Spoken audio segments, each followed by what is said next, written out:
В 1943 году в выпуске газеты «Ухта» за 30 сентября был опубликован боевой привет воинов-комсомольцев колхозникам Гажаяга, землякам храброго бойца Степана Егоровича Габова.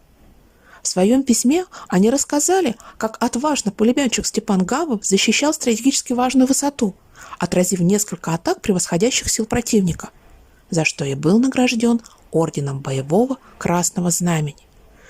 Комсомольцы обещали колхозникам бороться с врагом так же, как Степан Егорович, уверяя, что вместе с ним они совершат еще большие подвиги. Кем же был этот герой, уроженец коми земли, на которого равнялись другие? Вот что нам удалось узнать. Степан Егорович Габов родился 8 апреля 1915 года в деревне Гажаяк. Деревня эта стоит на левой стороне реки Ижма, в живописном месте. Вокруг нее расположился сосновый бор. Да и название ее с коми языка переводится как «красивый бор». Степан рос в большой семье. Кроме него у его родителей Егора Ефимовича и Дарьи Алексеевны было еще 5 сыновей и 2 дочери. С 1937 по 1940 год Степан служил в Красной армии. По возвращении вместе с молодой женой жил в деревне Вежавож. Но мирная жизнь длилась недолго. Началась война. Его дочь родилась в 1942 году, когда Степан уже был на фронте. Он был призван Ухтинским райвоенкоматом 21 ноября 1941 года.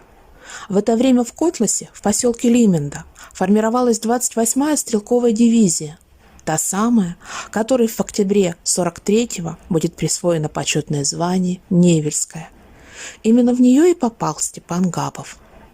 Воевал на Калининском фронте.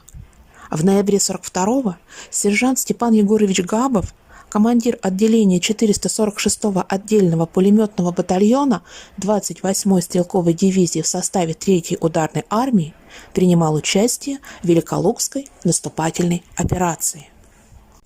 Вот что написано об этом в его наградном листе. Сержант Габов в наступательном бою 25 ноября 1942 года за Ступинскую высоту из танкового пулемета подавил огневые точки противника и этим обеспечил атаку 6-й строевой роты 88-го стрелкового полка.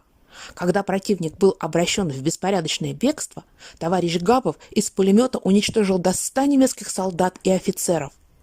26 ноября он отбил 2 немецких контратаки, уничтожив при этом 60 солдат и офицеров противника.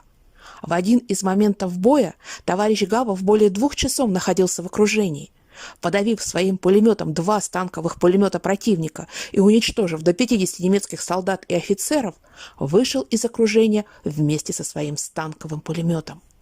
28 ноября 1942 года товарищ Габов отбил 3 контратаки противника и уничтожил до 80 солдат и офицеров. В этом бою он был ранен 2 раза. Получив первое ранение, товарищ Габов отказался оставить свой пулемет и только после 2-го ранения был взят санитарами. За проявленное мужество и геройство в боях с немецкими оккупантами достоин правительственной награды орденом Красного Знамени. Командир 446-го отдельного пулеметного батальона старший лейтенант Кузьмин. Погиб старший сержант Степан Егорович Габов 3 ноября 1943 года. Был похоронен в юго-восточной деревне Серые Осетки. Позднее его прах был перенесен на воинское захоронение в деревне Турки-Перевоз, где покоятся более 2000 советских солдат. Здесь в 1944 году из камней и обломков вражеского оружия был сделан памятник в честь воинов, погибших в годы Великой Отечественной войны при защите Невельского района Псковской области. К этому памятнику ведет дорога, вдоль которой установлен 98 стел со списками погибших. На одной из них высечено и имя Степана Егоровича Габова. Помнят это имя и на малой родине, в Гажаяге. Ежегодно 9 мая жители деревни приходят к установленному в деревне памятному знаку поклониться старшему сержанту Габову и всем не вернувшимся с той войны.